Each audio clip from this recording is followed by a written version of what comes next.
Good morning. My name is Bettina Inclan. I'm NASA's Associate Administrator for Communications, and welcome to our briefing after a successful and picture-perfect landing of the Boeing Starliner spacecraft. We made history today with the first landing of a human-rated capsule on American soil, following a second launch of a human-rated capsule from Florida a few days ago.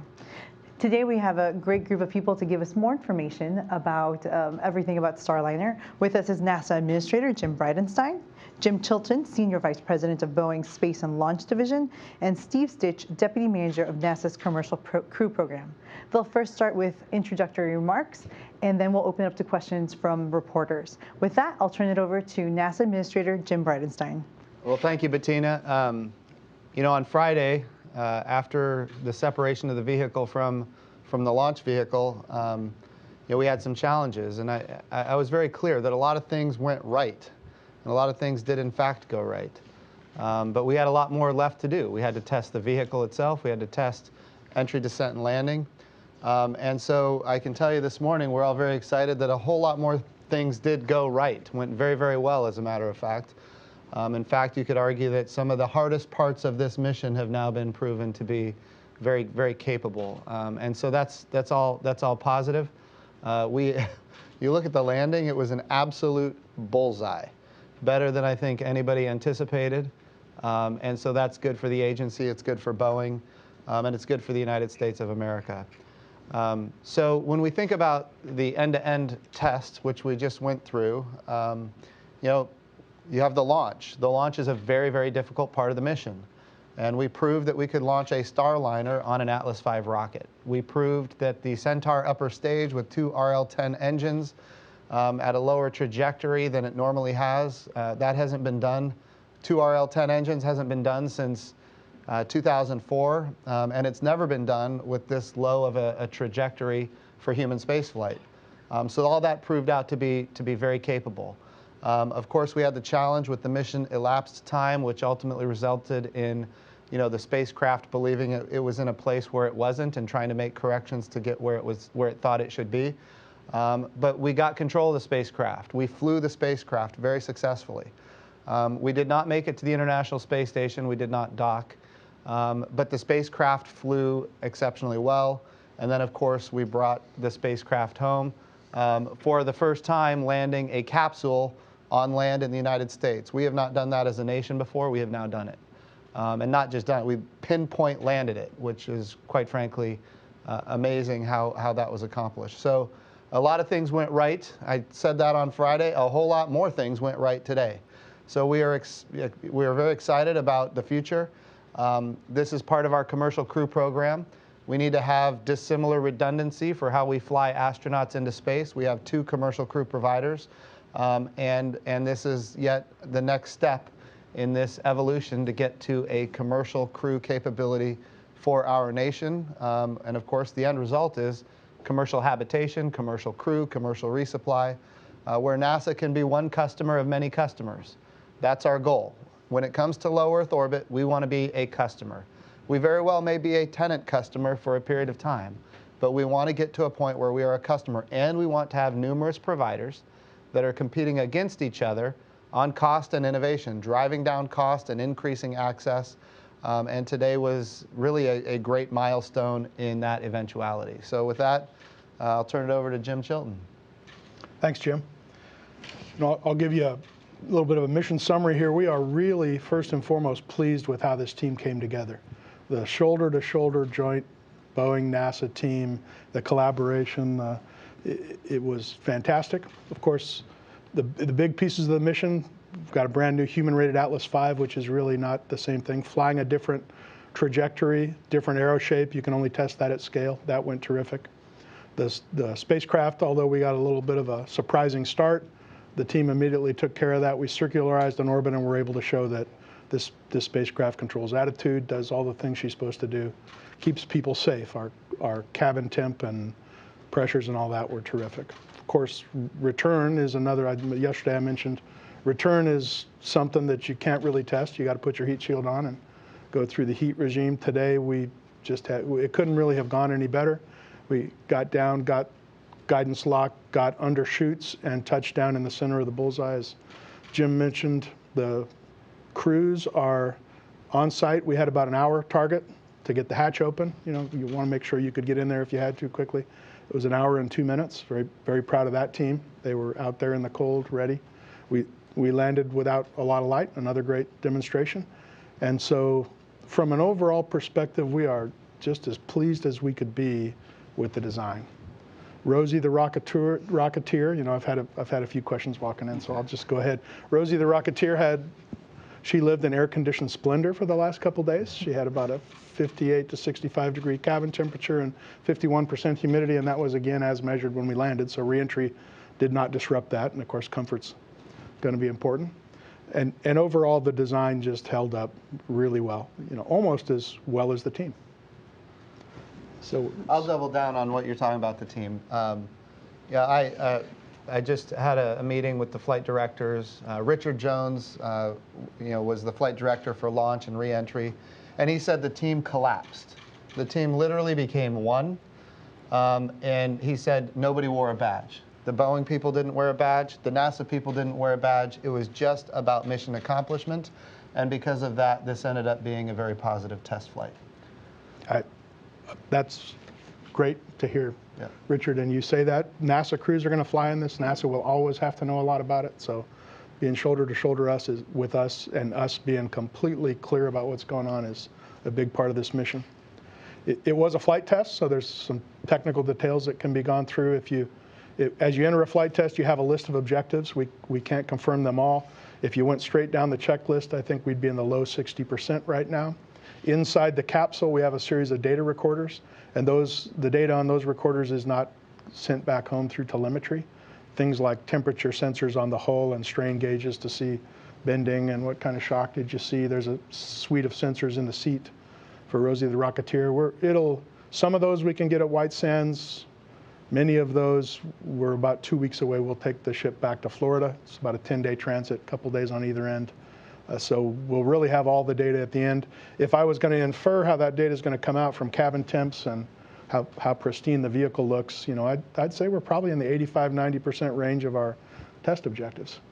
And another subjective observation I'd say that we find very encouraging at Boeing is the vessel looks great. The ground crews, Chris, Nicole, Mike, they're telling us there's hardly any charring, perfectly level on our airbags, and that bodes really well for reusability, not having a lot to do. Thanks, Jim. From a commercial crew perspective, coming over from the control center, everybody was incredibly happy, lots of smiles over there, celebrating a great mission and a great test flight. I would say the team did just a tremendous job, not only during this flight, but if you look back at all the years of preparation to get this mission ready to go, this test flight, I would say the team came together in terms of replanning the flight. What you find sometimes is when you execute a flight differently than planned and a mission test flight differently than planned, that team comes together in a unique way. And I echo what Jim said. What you see is that the NASA team, the NASA engineers, the flight control team, the Boeing team working side by side to solve problems in real time, to come up with innovative solutions, to keep decisions ahead of them, and then to end up like today where we had a successful deorbit burn and entry and landing. If you look at the flight test objectives, the #1 flight test objective was successful deorbit entry and landing, and we did that today. The vehicle flew phenomenally during entry. All the maneuvers were just exactly as planned. The deorbit burn was as planned. The separation of the service module was as planned. If you look at the entry itself, really complicated phase of flight, maybe the most complicated for this whole test flight.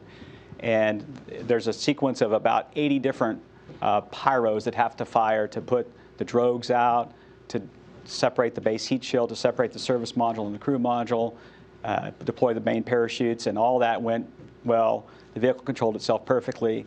If I look back at this year from a commercial crew perspective as a program, you know, we've had a tremendous year, flown 2 orbit test flights in preparation for the crewed missions next year. We flew a pad abort test in November with Boeing to test that system. And we have all the data from these 2 orbit test flights now to set us up for crewed missions. And then early next year, we'll move into an in-flight abort test with SpaceX. And so we're setting ourselves up for crewed flights next year. And I couldn't be prouder of the entire team from the commercial crew program across the country, Boeing, NASA, all of our contractors. With the holidays in front of them, they just did a tremendous job. And so my hat's off to them. Great, thank you so much. We're going to now open it up to questions. If you would like to ask a question during the Q&A portion of the briefing, please press *1 to be added to the queue. With that, we'll start with questions here. Eric Berger. Good morning, Eric Berger with Ars Technica. Question for either one of the Jims. First of all, was entry, descent, landing the most difficult objective? You've talked previously about sort of you can rank, not all objectives are ranked equal. And then second of all, was there anything you saw over the last couple of days besides the mission elapsed timing problem that gave you any concern or something that you're going to have to go back and look at the data and study and understand? Yeah, so I would say from a NASA perspective, when we have a challenge with mission elapsed time that's tied to kind of the software that we were using, that gives us reason to think we need to go back and look at a lot of different things. Make no mistake, we have objectives that we need to meet. To your first question, entry, descent, and landing, of course, is probably, well, is the #1 objective, and of course, it's one of the most difficult phases of the flight. I would also say that we're going to have to go back. We've got a lot of data to review. We've got a lot of information that we need to collect. And when you're so focused on the mission itself or the flight test itself, we're not going through and evaluating everything in real time. Now we need to go back and do a review of everything from start to finish, and we might find some things, but that's why we test. And the trickiest thing about entry from my perspective is the only place you can really test it is when you go execute, do that deorbit burn and fly through the atmosphere. There's just no good way to do that and test end-to-end all the systems without flying it through the atmosphere. It's just like an airplane. When you have a brand new aircraft, you have to go take it out and put it through its various paces into those regimes of flight where it's going to fly. Same thing with the spacecraft, and that's what we did today. And so I was very happy with the data. I think the entry looks superb. I would add that there's some things you might expect that we're going to go do. All the cabin data, this was a flight test, so we said, here's what we think it's going to experience, so we'll go look at all those temperatures and pressures, fan speeds and delta Ps, and we'll probably adjust those. The control limits, how much pressure do we allow in this manifold versus that manifold? First flight, it was in our plan to go tweak those, so for completeness, we've got to go do that. One that will be of interest to us is as the crew module flies separately from the service module as you re-enter. So depending on what orbit you're coming in from, the crew module tells the service module, here's the burn you need to do to take me, and then based on where you take me, here's the burn you needed to do to dispose of yourself. Because we were changing the red lines on the thrusters during flight versus after flight, we got some good practice on that, and I think we learned we would optimize that differently. Although the flight control teams did a fantastic job, we got some earlier than planned learning on how quickly we could do that. So I think we could have contingency loads and things like that. But in the main, I just learned this on a first flight, and I'm going to change some things because I flew to learn. Great. We're going to take some questions from those that have called in. As a reminder, please identify your name and name of organization. One question for reporter because you have a lot of interest and a lot of people on the line. Our first question comes from Chris Davenport in the Washington Post. Chris? Yeah, hi guys. Thanks for taking my call. Congrats on the landing today, everyone. I had a question. It sounds like everyone's pretty positive. So I'm just wondering if Boeing's going to be paid a milestone payment for this mission under the contract. Curious to know, how much that payment is. And Mr. Stitch, it sounds like you're pretty bullish on doing going ahead right to the crewed flight without doing another uncrewed flight. Just want to get your thoughts on that. Many thanks, guys, and again, congrats. Yeah. I'll talk about the contract milestone first. There is no specific contract milestone for the orbit flight test itself, and then the rest of that contract data is proprietary. We really can't share that with you. In terms of looking ahead to the crewed flight test, I think we have to take a little bit of time to look through all the data and see how the vehicle performed in all phases, orbit, entry, and ascent. And we'll go look at that, and we'll look at the objectives we did not get, which was the rendezvous approach and docking. And we'll have to sit down and talk about what we do for the crewed flight test. And to me, there's good data out there that suggests that once we go through it, maybe it's acceptable to go next step fly the crewed flight test. But we have to go through the data first, and what we typically do is work hand in hand with Boeing, and we let the data drive us to that next decision. Great. Our next question comes from Stephen Clark.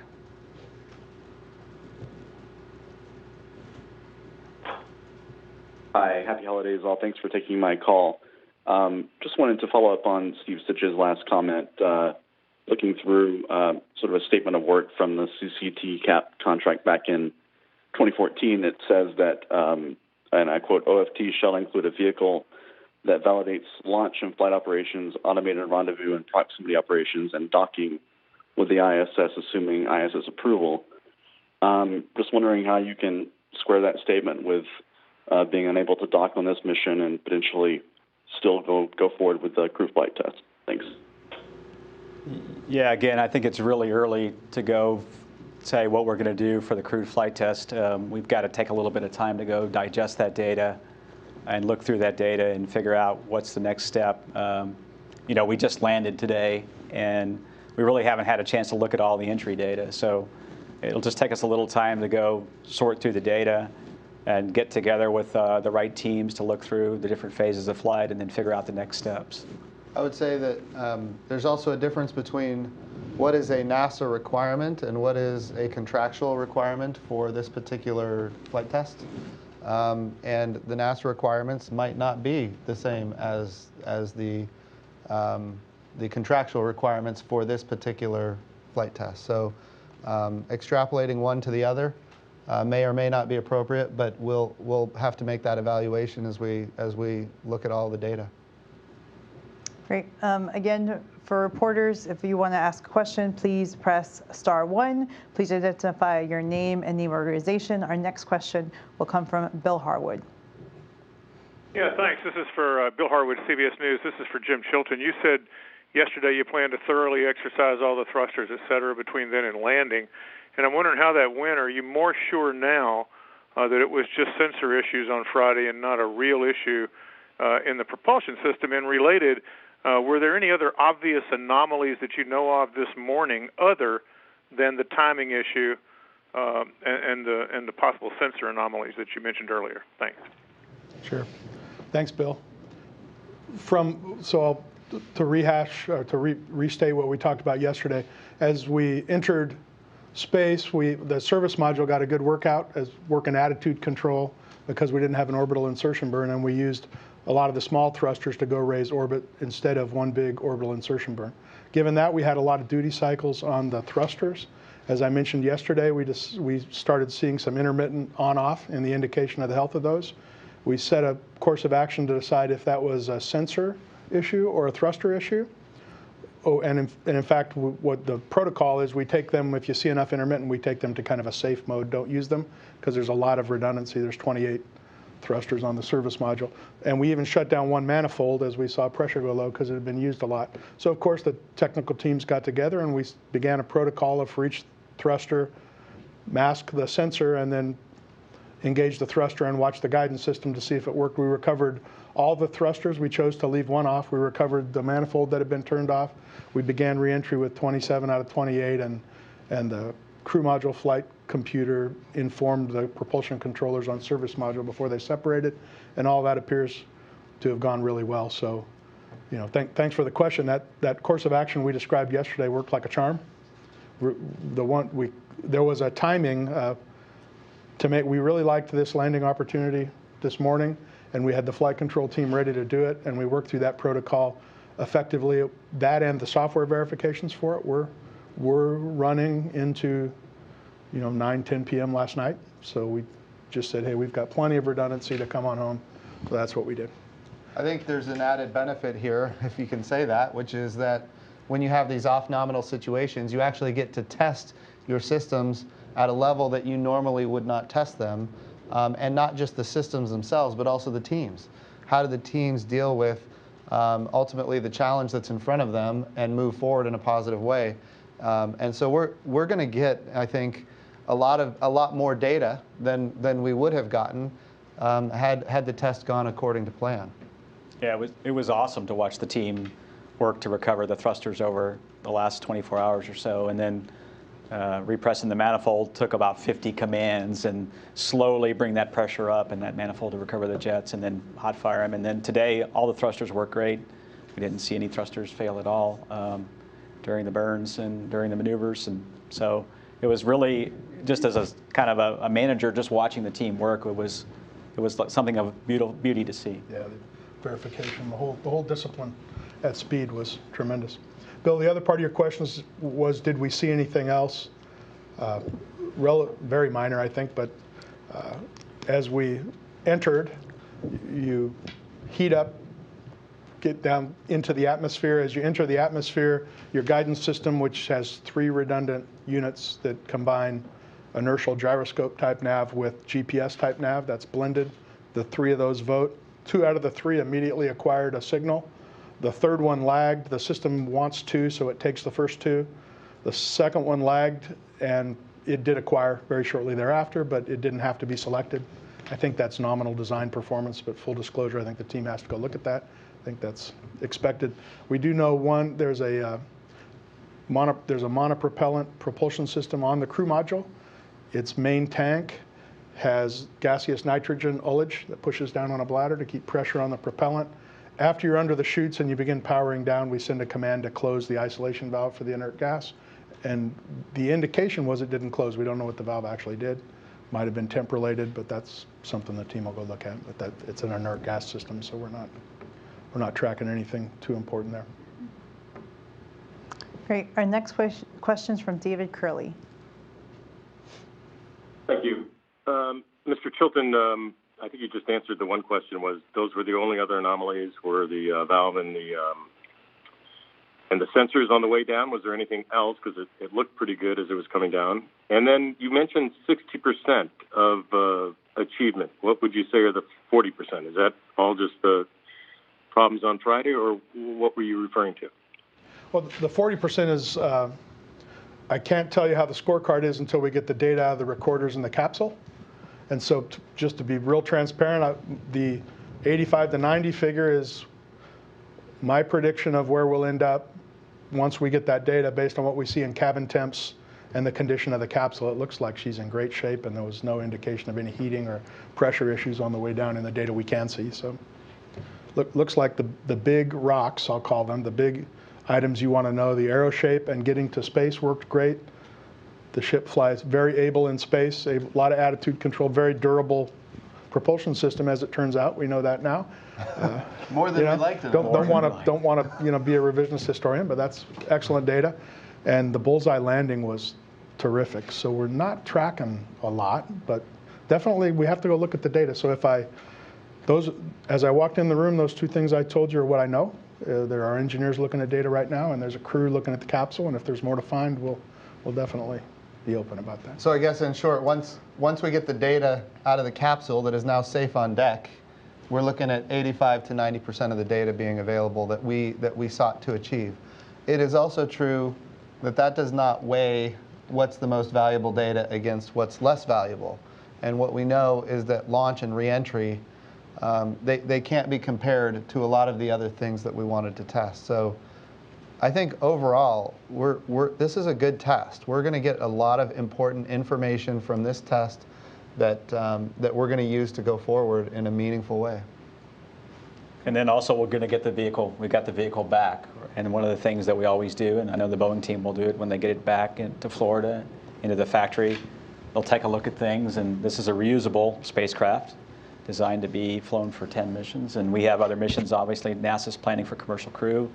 We'll get the spacecraft back, and we'll start looking at it. We've got an early look now since we flew this flight here in December, and we can start understanding the way the vehicle performs, how we turn that vehicle around for the next flight. Those are all very important things that we'll learn as well in the post-flight time frame. Great. Our next question is from Marcia Smith. Hi, can you hear me? Yes. Oh, good. I was having trouble with my star one, so I'm glad I got into the queue. My question really had to do with whether or not there's a difference between objectives and requirements, because I've heard both terms, and I'm not sure if there's a distinction or not. And who sets the objectives and or the requirements? Is there a list of them somewhere? Yeah, I'll take that one. So the requirements are in the contract and the program documentation, and some of that, obviously the 1130 requirements document is publicly available, as is the rest of the requirement set that commercial crew has in terms of safety and performance. Mission objectives, what we do is we, jointly with the Boeing team, we sat down and looked at this particular flight test and said, what are the most important things we need to do? And then that gets codified for the flight. And you use that in managing the mission, and if there's certain things that you perhaps can't achieve, either via time limits or the orbit that you're in or other things, and so you kind of work through those mission objectives. For this flight, NASA and Boeing jointly agreed, hey, the landing is the most important objective. That was mission objective number one. And then there are other objectives on the way, and what the Boeing and the NASA team did through the flight is, once we had figured out that we didn't have enough propellant to go to the International Space Station and do the rendezvous and docking, we looked at those mission objectives and thought, okay, what are some of the things that we can do? For example, we checked out the docking system. We deployed the docking system ring, and we put it through its paces to verify that that worked the way it should. We also checked out some of the rendezvous navigation sensors for what we could, and then we also established a comm link with the space station and checked that out. So we use those objectives, flight test objectives, to go work through the kinds of things that we can do, and those are thought through in advance. And so if you have a problem in the mission, you can go look at that document and then choose the things that you can achieve. And I think the Boeing and the NASA team did a really good job of optimizing for the time that we had all those mission objectives. OFT a requirement or an objective?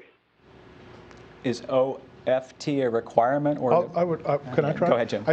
I think a way to think about it is OFT is a flight test, and in that flight test we set objectives to inform us of how our design was going to work. We've designed it, we've done all the ground tests we can do, let's go make a flight test just like you would with other systems, and let's take data in that flight test and say, is our design working as intended? So that's the test objectives, testing against the design. I think the requirements are more durable. There are things NASA say the Starliner system needs to be able to do durably over time. And so I think that's the difference. Okay. We're going to go to our next question. Joey Rouletti. Joey? Yeah, thank you. Can you hear me? Yes. Thanks for doing so many media availabilities. I appreciate this. My first question, I guess, is for Steve Sitch. How often do those lists of requirements change, and as opposed to objectives? And then my second question is, what's going to happen to the cargo and the Christmas presents that were supposed to go to the ISS crew? Thanks. That's the important question. I'll take the requirements question. We have not changed the requirements for the commercial crew program very much at all. I think we've had less than 1% or so change in the requirements. So those have been out there for quite some time, and the Boeing team has worked very hard to meet all those requirements in our requirements document. As far as the cargo, I'll let Jim answer that question. I don't particularly know what we're doing with the cargo, so I think probably returning it back to NASA at some point, I suspect. Well, I think the cargo that was on its way up, that's NASA's, goes back to NASA. Yep. Go back into the system of when's its next opportunity to go. The downmass cargo, I don't know the answer. We did have a plan to bring one bag home had we rendezvoused. So yeah, that cargo was left on station, and obviously the NASA cargo comes back to us, and I suspect there's some Boeing cargo as well that goes back to the Boeing company. The real tragedy is the Christmas presents. But I presume those will be available when the astronauts get home. Our next question is from Marcia Dunn. Marcia? Yes, hi. A question for Mr. Chilton. If it's decided that you do need to do an uncrewed extra orbital test flight, how much of a hit to the timeline would it be to getting your first crew flight going? I'm unable to say. It would be some months. It would probably be at least 3 months. And the fastest you could probably go recycle. If the data came back perfectly clean and you said, okay, let's just go rebuild it and go refly. It's not days, weeks, it's months. It's probably 3 month turnaround minimum. And given that this is a first flight, I would anticipate data review takes longer, so that's the best I could give you today. Okay. Next question comes from Mike Wall. Mike? Thanks, guys. Yeah, just a quick question about the refurbishment process. I mean, like, this will be the first time you kind of prepped another vehicle for a reflight. So could you just kind of go through what the steps are, both in terms of getting it back to Florida, what kind of goes into getting this thing ready to actually fly again? And yeah, I mean, how long do you think it'll take, and what are the biggest obstacles that you think you'll encounter during that process? Okay, so the baseline is we have a reusable crew module and expendable service module. So the service modules are in production, and NASA has a lead time from us that requires us to go pay to build those and have them ready for when we're called up. So the service modules are new and ready. Any learning we choose to incorporate from this one would be this flight would be the only disruption for the service module. Today, I don't know that we're looking at any hardware changes. It looks like maybe how we fly it would be the only changes.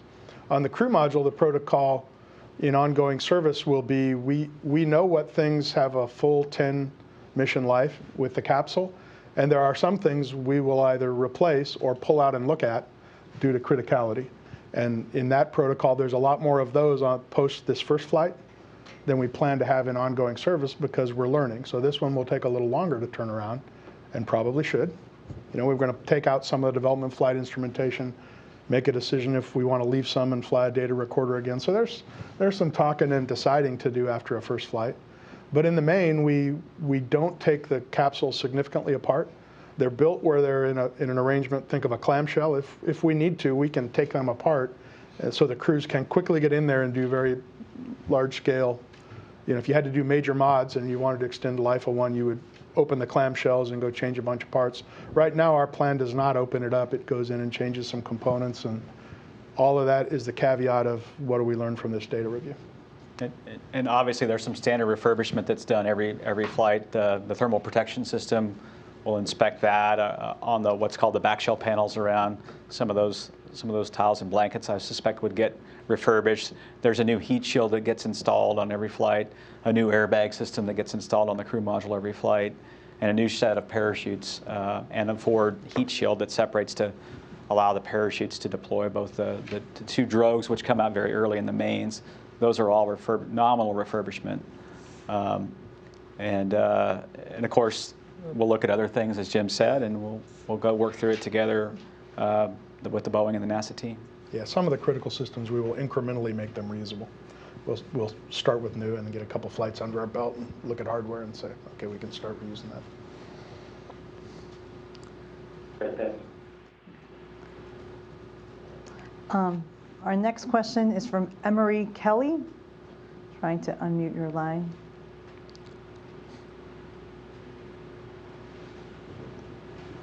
Emery Kelly with Florida today.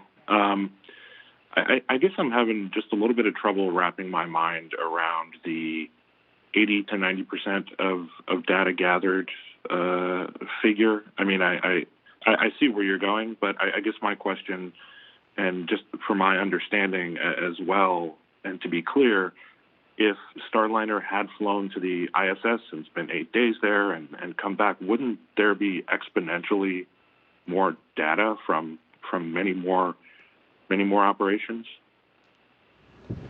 No, I don't believe so. Think about the first use of a vehicle that's to go to space and come back. Most of the objectives on the first flight are to prove she could do that. Can you get there?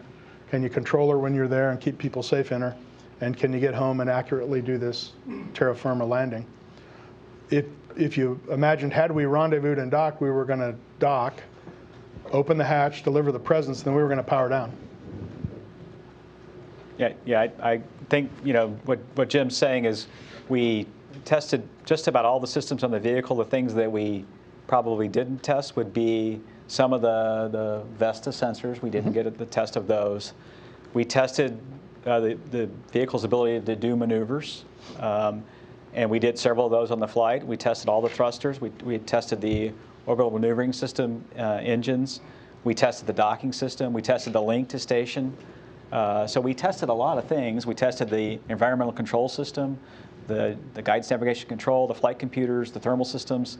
So as Jim says, the actual docking itself did not occur, but after we docked, the plan really was to power down much of Starliner and take the cargo out. So hatch operations and that physical docking of retracting the two systems is another thing we didn't test. But if you look at the core systems on the vehicle, we tested just a majority of those systems. And you mentioned that we didn't test all of the Vestas sensors, but we did test some, and they were successful. Yeah, we tested the near field. One of the cameras is called a near field camera, and it's also used to look at stars, and we tested those, and we got good star data, and that sensor performed well. That's important because it'll help you control attitude as you're approaching the International Space Station. Absolutely. Yeah. So I don't mean to minimize docking or hatch.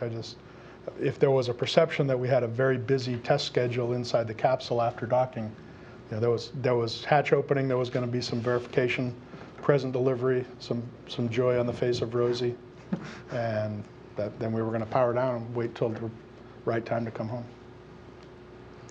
Great. Our next question is from Jackie Waddles. Hey, Bob. Thanks so much for doing this.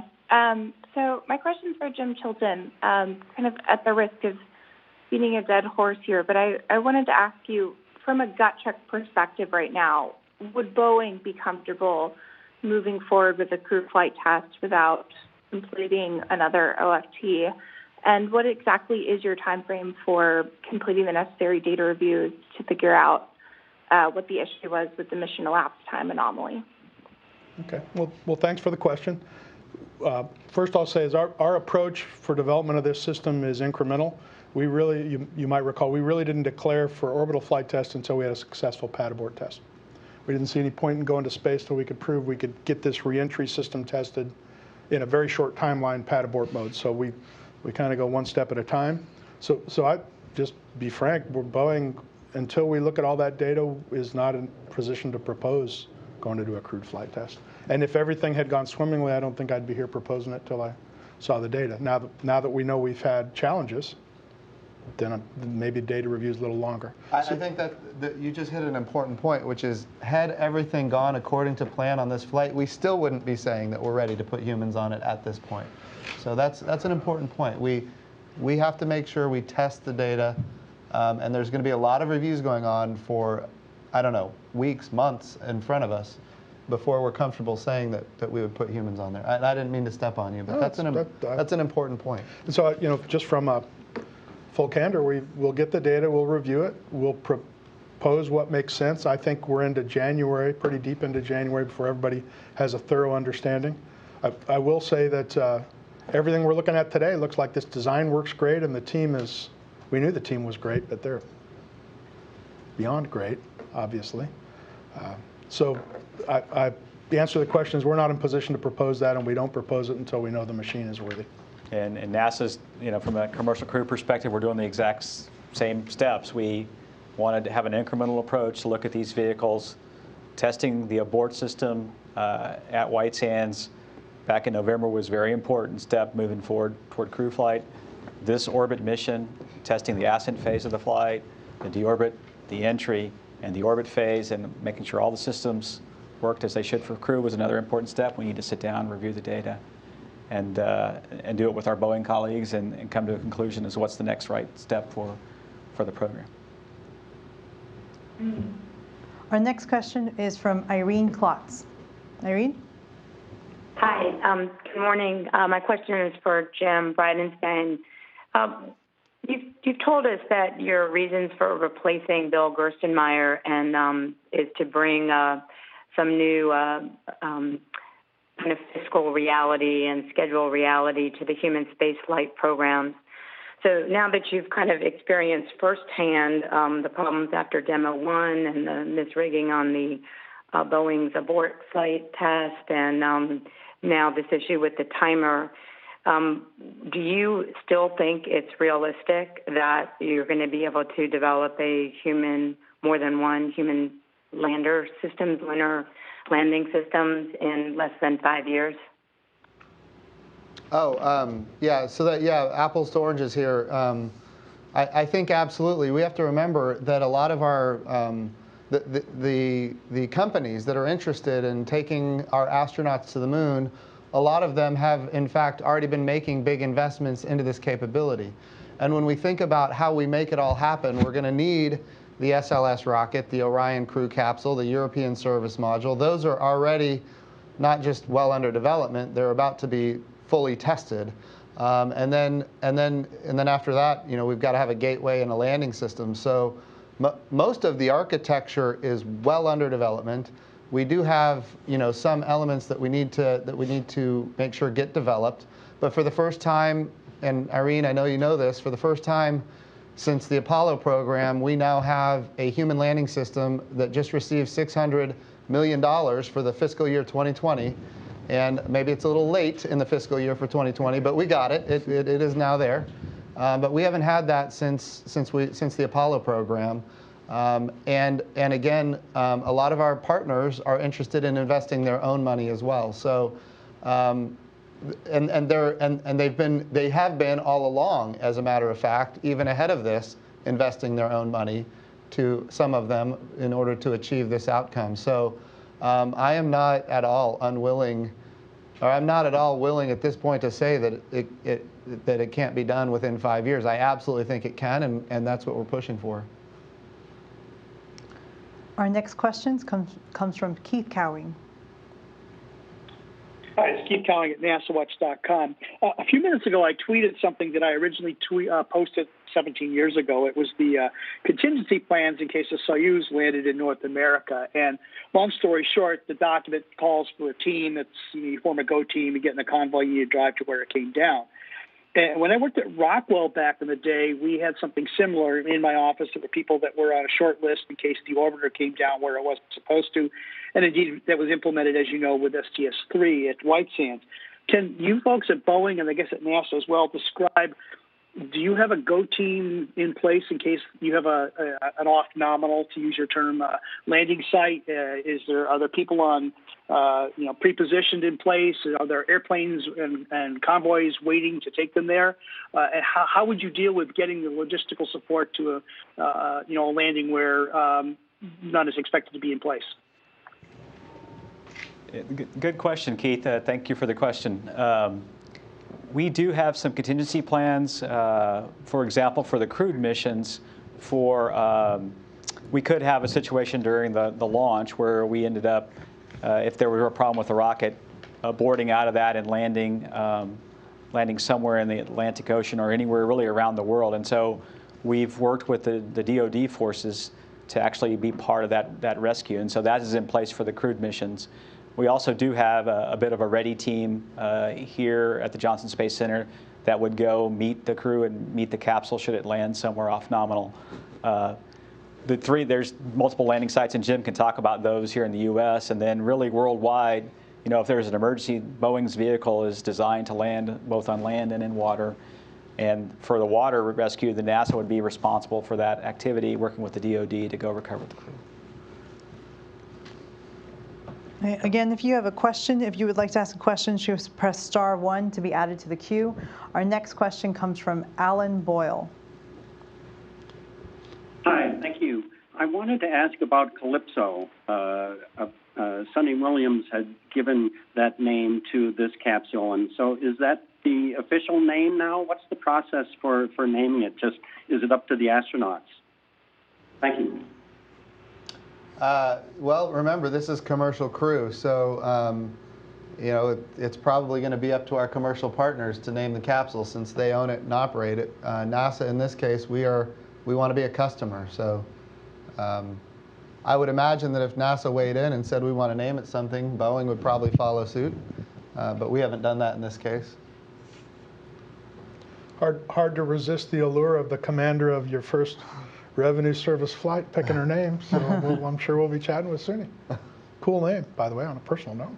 It evokes Jacques Cousteau and exploration. And historically, in the past, the crew members did name capsules, and so it does have heritage to other NASA programs. Okay. Our last question comes from Robert Perlman. Robert? Thank you. Okay. Most of my questions have been taken, but there was one statistic I don't think has been mentioned over the last 2 days. how far off was the mission elapsed timer from what was the actual mission elapsed time? It was 11 hours off. Thank you. Do you want to do another one? I have no more questions in the queue. We went through all the questions. So unless someone calls in right now, star one, we're going to go to closing remarks. Awesome. Well, thank you, Bettina. And then, again, thank you to everybody who's covering this very important program for NASA. I want to reiterate that it is true this was an off-nominal situation. It is also true that the NASA team and the Boeing team came together and did some amazing work to make this successful. And yes, there are elements of this that are missing, but there are a whole lot of elements that were completed in a very positive and meaningful way, and it gives us a lot of great data to continue moving forward. So all of that, I think, is really good. I also want to say how important it is for our nation to have two dissimilar providers. We have had times in our country when we had the space shuttles, for example, if we had a problem like Challenger, we had no access to space. And we need to have multiple providers that are able to get us not just to low Earth orbit, but eventually all the way to the moon. And right now, for low Earth orbit, we do have multiple providers. And I think that's a very positive thing. We want to keep this program moving forward with dissimilar redundancy so we always have access to low Earth orbit. But I would say that here's what we know, given what we did today. We know that we are going to move forward. We know that we've got a lot of learning in front of us, but we have enough information and data to where we can keep moving forward in a very positive way. I've had, in the last 48 hours, I've had 3 conversations with the Vice President, who is the chairman of the National Space Council, and he's following this very closely. And I will tell you, he is confident that we will launch American astronauts on American rockets from American soil in the very near future. That is an objective that we intend to meet, and it's going to be met because of our great team at NASA and our great partners at Boeing. So make no mistake, this did not go according to plan in every way that we would have hoped, but it is also true that we got a lot of really good information so that we can keep making meaningful progress. And so that's good. That's very good from my perspective. Do you guys have any closing thoughts? I do. I'd like to thank NASA for giving us a shot at earning a spot on your team. I'd like to, and your other government partners, I'd like to express Boeing's regrets to the ISS crew, to whom we did not bring the Christmas presents. That's not cool. We own it. We're not great about that. I would like to commend the technical teams. You know, not the Steve Stitch, Jim Chilton management people. The technical teams that flew this vehicle were spectacular. And finally, I'd just like to say we have a going design here. You know, she flew to space. We can control her in space. The Dockers exercise, we didn't do everything we wanted to do, but we don't see anything wrong with this spaceship right now. So. And I would like to follow up with what Jim said. I mean, from a NASA perspective, when we look at how the launch vehicle, the Atlas, and Starliner performed, it's an incredibly good design. We didn't see any major problems. We had a little issue with the timer in the beginning, which caused us to go into a different path in the mission. What I've seen over my career at NASA is sometimes when you head down these different paths, we actually learn more. We get more data on the spacecraft. We learn more about things that maybe we didn't understand fully. And at the end of the day, it helps you move forward more quickly when you have a problem like this and you understand the systems better, you understand how you're going to solve those problems, and then move forward in the future. So we have a great design. We've had a great year at Commercial Crew. Very excited about the 2 orbit launches and orbit test flights that we've had. Looking forward to next year, early in January, with the SpaceX in-flight abort test. And we're on a good trajectory to resume those launches from American soil. I think, Steve, one of the things that you mentioned that I think is important is the fact, and Jim mentioned as well, we have a solid understanding of the challenge that we had and why it occurred. And it's not something that is going to prevent us from moving forward quickly. We can still move forward quickly. We can get it fixed. And of course, that one item resulted in a number of other challenges. But as you mentioned, the technical teams did magnificent work to salvage as many of these objectives getting accomplished as possible. But the one technical issue, had it not occurred, and by the way, had we had an astronaut on board, we very well may be at the International Space Station right now. So I think overall we learned a lot, but there's a lot more learning left to do as we get all the information and data. We're excited about having Boeing as a teammate as we return American astronauts into space from American soil on American rockets. With that, this concludes our briefing on the Boeing Starliner. Thank you all for participating and have a good day. Happy holidays.